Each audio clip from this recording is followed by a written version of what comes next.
আজ ভোর ভোর বাগানের পরিবেশটা দেখে একেবারে মন জুড়িয়ে গেল।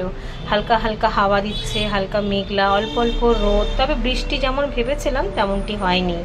বেগুন গাছগুলোর মধ্যে 1 সপ্তাহ আগে আমি টি ব্যাগ দিয়েছিলাম, যেহেতু আমরা চা পাতার বদলে টি ব্যাগটা একটু বেশি ব্যবহার করি, টি ব্যাগ দিয়েছিলাম। তাতেই দেখুন বেগুন গাছের চেহারাটা কতটা সুন্দর হয়েছে। আসলে বেগুন গাছ দ্রুত বৃদ্ধির জন্য চা পাতা সারটা খুব উপকারী। এতে করে বেগুন গাছ দ্রুত বেড়ে যায়। এই গাছগুলো প্রায় মড়ো অবস্থায় হয়ে গিয়েছিল, 1 মাসের মধ্যে চেহারা ফিরে গিয়েছে। এই দেখুন কত টি ব্যাগ একসাথে দিয়ে দিয়েছি গাছের গোড়ায় গোড়ায়। এরকম করে যদি প্রতিটা টবে দিই তাহলে কিন্তু গাছ তাড়াতাড়ি বেড়ে যাবে। কচি কচি পাতাও বেরোতে শুরু হয়ে গিয়েছে। এবার মাথাগুলোকে কেটে দিতে হবে, তাহলে আরো অনেক ব্রাঞ্চ হবে। আর যত বেশি ব্রাঞ্চ হবে তত বেশি বেগুন পাওয়া যাবে। এই গাছগুলোর মধ্যে 2-1টা গাছ একদমই মড়ো ছিল, সেই গাছগুলো এখন টিকে গেছে। কয়েকদিন পর সেখান থেকেও নতুন নতুন ব্রাঞ্চ বেরাবে, পাতা বেরাবে, তখন দেখতে খুব ভালো লাগবে। আমি তো 2বার খাবার দিয়েইছিলাম বৃন্দাবন থেকে আসার পর, আবার বৃষ্টিও হয়েছে তার মধ্যে 2-3বার, তাতেই কিন্তু গাছটা খুব তাড়াতাড়ি বেড়ে গিয়েছে।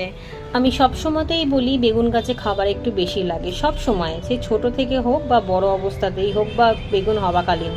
গাছে খাবার না দিলে কিন্তু বেগুন গাছের ঠিকভাবে আপনি ফলন পাবেন না। দেখুন এই দুটো গাছও একেবারে মড়ো ছিল, সেই দুটো গাছও বেঁচে গিয়েছে।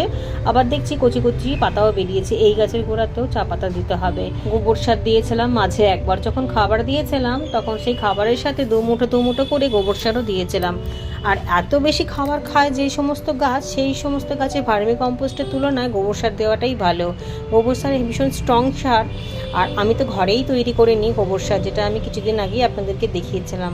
গাছ ছোট থাকতেই মাসে একবার অন্তত কীটনাশক দিতেই হবে, তা না হলে পোকা লাগার সম্ভাবনা আছে। আর গরমের সময় পোকাটা একটু বেশিই লাগে, পাতা ওলট পালট করে দেখে নিতে হবে। তবে একবার যদি ফুল চলে আসে তখন থেকেই কিন্তু বন্ধ করে দিতে হবে কীটনাশক দেওয়া, তা না হলে ফুলগুলো সবই ঝরে যাবে। আর এর একটা সুবিধাও আছে, ছোট থেকে যদি আপনারা কীটনাশক স্প্রে করেন তাহলে কিন্তু বড় অবস্থাতে খুব একটা বেশি পোকা লাগে না। আমার বাগানের প্রতিটা গাছই কিন্তু একেবারে পোকাবিহীন, একদম পোকামাকড় নেই, একদম ফ্রেশ পাতাগুলো।